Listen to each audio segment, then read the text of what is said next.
अवसरकालीन संबर्धना समारोह निजर चाकरी जीवन में समस्तଙ୍କର अवसर समय आसे से दिनटी सहकर्मी माने विदायकालीन संबर्धना देते आज देखा मिली कटक जिला टांगी चौद्वार ब्लॉक सालगाँ पंचायत साधु सुंदर विद्यापीठ में विद्यालय रे वरिष्ठ शिक्षक महेंद्र कुमार नायक को आजीवन तपस्यार संबर्धना दि जाएगी। महेंद्र सार आज को 35 वर्ष हेब ए विद्यालय रे शिक्षा दे आसुथिले। तांकर सेवा समर्पण और सत्यनिष्ठार अतुलनीय अध्याय सृष्टि करथिले। गौरवमय परिसमाप्ति अवसर में महेंद्र सार को ग्रामवासी अभिभावक एवं तांकर सहकर्मी माने तांको आजीवन तपस्या संबर्धना संबर्धित करथिले। महेंद्र सार तांकर दीर्घ वर्ष शिक्षादान भितर जड़े आदर्श शिक्षक एवं निजर कर्म दक्षता निष्ठा छात्र वत्सलता चमत्कार व्यक्तित्व बल छात्र और अभिभावक महल रे अति प्रिय थिले।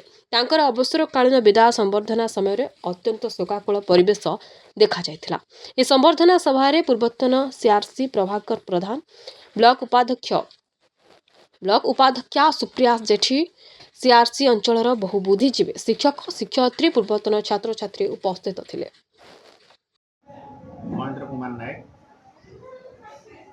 साधु सुंदर विद्यापीठ वरिष्ठ शिक्षक।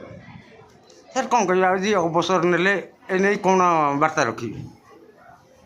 वार्ता हूँ दीर्घ 35 वर्ष मुझे अनुष्ठान रे पिला मानक पाठ पढ़ाई आसी आंतरिकतार सह मु मोर कर्तव्य करि चले एवं जड़े शिक्षकर सार्थकता ता छात्र छात्री मानक सफलता उपर निर्भर करे। आज अनेक छात्र छात्री मोर सरकारंकर उच्च पदपदवी रे अधिष्ठित होई सेमानकर कर्तव्य निर्वाह करुछंती। तेणु सेई मानक कार्य देखि मु निजको गर्व अनुभव करे एवं भावे जे मु एई अंचलर पिला मानक पई किछि करि पारछि। आगामी दिन भी कौन छात्र छात्री आप जाऊँ आगामी दिन में कौन आपणकर एम अच्छी? निश्चित भाव में मो पिला दिन मुझे भावी नी जड़े मु शिक्षक हेबी। सौभाग्यवशतः मुसी एटी जड़े शिक्षक भाव में कार्यनिर्वाह कली। ए पिला मानक संस्पर्श रे आसिला परे जेतले मु सरस्वती शिशु विद्या मंदिर आरंभ करथिली चौद्वार रे तापर पिला मानक संस्पर्श रे आसिला परे मोर गोटा शिक्षकता प्रति गोटा दुर्बलता आसी जाइथिला। तेणु बर्तमान मु बेसी पिला मानक बर्तमान दउची जे चरित्र गठन उपर बेसी गुरुत्व देवी। कहीं आजिकल पिला माने यूट्यूब खोलिक एआई हेलानी सबकिछि पढ़ी पारिबे। आजिकल टीचर को टीचर कहना कहते फैसिलिटेटर। आमे केवल पिला मानक फैसिलिटी दबु, पिला तांकर निजस्व पढ़िबे। तेणु सबुठु वर्तमान देखा जाउची जे जो चरित्रर स्खलन होउची, तेणु किभଳି भाव में चरित्र गठन करा जीवो, नैतिक शिक्षा दिया जीवो, ए विषय रे मु टिके अधिक गुरुत्व दिए एवं परवर्ती समय रे अवसर परे मु निजको मोर सामाजिक कार्य रे नियोजित करिबे। दिलीप चंद्र दास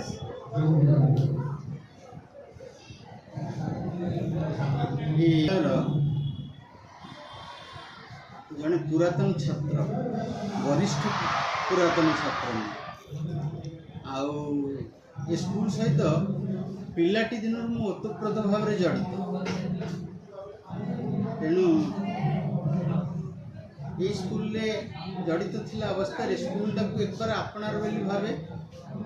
तेणु मोर स्कूल सहित ये संपर्क भितर मु देखिली 34 वर्ष काल महेंद्र जी कि ये कार्यरत अच्छा सी प्रबल निष्ठार सहित ये अंचल पिला मानू गढ़वे जो अवदान रखिंट अविस्मरणीय। तेणु ये अविस्मरणीय अवदान आमे आज कार्यनिवृत्त दिवस रे शत धन्यवाद जनाऊँ। आ बहुत व्याकुल कंठरे आम गोटे एभली कर्तव्यनिष्ठ शिक्षक को आज आम विद्यालय आम हरैवा जाऊँ।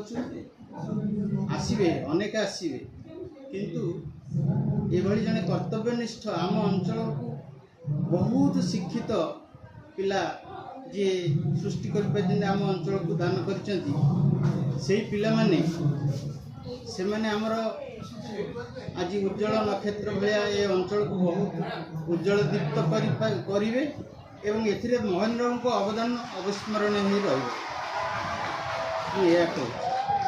आशा करुँच अवशिष्ट जीवन केमती ଅତି ଆନନ୍ଦମୟ ଅତି ସୁଖରେ କଟୁ।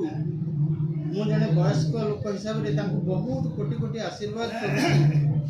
ସେ ବହୁତ ଶାନ୍ତିରେ ରୁହନ୍ତୁ, ଆଉ ଯେମିତି ଏ ଅଞ୍ଚଳକୁ ମଣିଷ ଗଢ଼ା କାରଖାନାରେ ଅନେକ ଭଲ ଜିନିଷ ସେ ଗଢ଼ିପାରିଲେ, ଅବଶିଷ୍ଟ ଜୀବନରେ ବି ସେ ଦୁନିଆକୁ ଅନେକ ଭଲ ଜିନିଷ ଦିଅନ୍ତୁ, ଆଉ ଭଲ ଜିନିଷ ଦେବାରେ ବି ସହାୟକ ହୁଅନ୍ତୁ।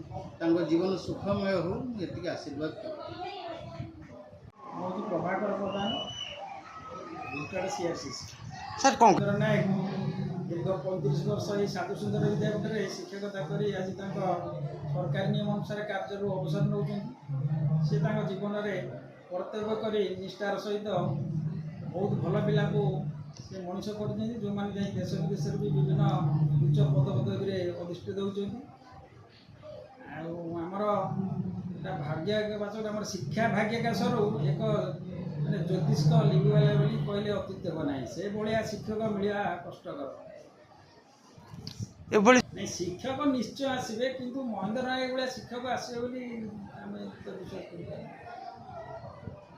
କର୍ତ୍ତବ୍ୟନିଷ୍ଠ ଥିଲେ ଏ ଅଞ୍ଚଳରେ ପିଲାଙ୍କୁ ପାଠ ପଢ଼ାଇବା ସହିତ ସେ ଆମର ଶିକ୍ଷା ସହିତ ସହଯୋଗ କାର୍ଯ୍ୟକ୍ରମ ମାଧପୁର ଆଞ୍ଚଳିକ କେନ୍ଦ୍ର, ତାପରେ ବ୍ଲକ ସ୍ତରରେ, ଜିଲ୍ଲା ସ୍ତରରେ ଏବଂ ରାଜ୍ୟ ସ୍ତରରେ ପିଲାମାନେ ମଧ୍ୟ ସହଯୋଗ କାର୍ଯ୍ୟରେ ମାନେ ସୁନାମ ଏହି ବିଦ୍ୟାଳୟର ସୁନାମ ଅର୍ଜନ କରିଛନ୍ତି।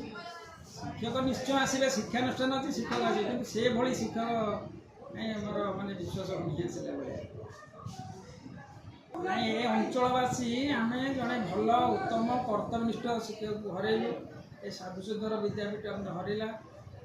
ଆଉ ଆମେ ଭଗବାନଙ୍କ ନିକଟରେ ପ୍ରାର୍ଥନା କରୁଛୁ ତାଙ୍କର ସୁଖ ମାନେ ନିରାମୟ ଜୀବନ ଯାପନ। ସରକାରଙ୍କର ନିୟମ ଅଛି, ଅବସର ନେଲା ପରେ 5 ବର୍ଷ ପର୍ଯ୍ୟନ୍ତ ଜଣେ ସ୍ୱେଚ୍ଛାକୃତ ଶିକ୍ଷକତା କରିପାରିବେନି। ଯେହେତୁ ତାଙ୍କ ସହଧର୍ମିଣୀ ମମତା ନାୟକ ଯିଏ ଅଛନ୍ତି ବିଦ୍ୟାଳୟରେ ଶିକ୍ଷକ ଅଛନ୍ତି, ସେ ତ ପ୍ରତ୍ୟେକ ଦିନ ବିଦ୍ୟାଳୟକୁ ଆସିବେ ତାଙ୍କୁ ଛାଡ଼ିବା ପାଇଁ। କିନ୍ତୁ ଯଦି ସେ ଚାହିଁବେ ବୋଧେ ନେଇକି ତାଙ୍କର ଯଦି ପ୍ରକୃତ ଆନ୍ତରିକ ଉଦ୍ୟମ ଥିବ, ଇଚ୍ଛା ଥିବ, ସେ ନିଶ୍ଚୟ ଏଠି ପିଲାମାନଙ୍କୁ ପାଠ ପଢ଼ିବାରେ ସମୟ ଅତିବାହିତ କରିବେ।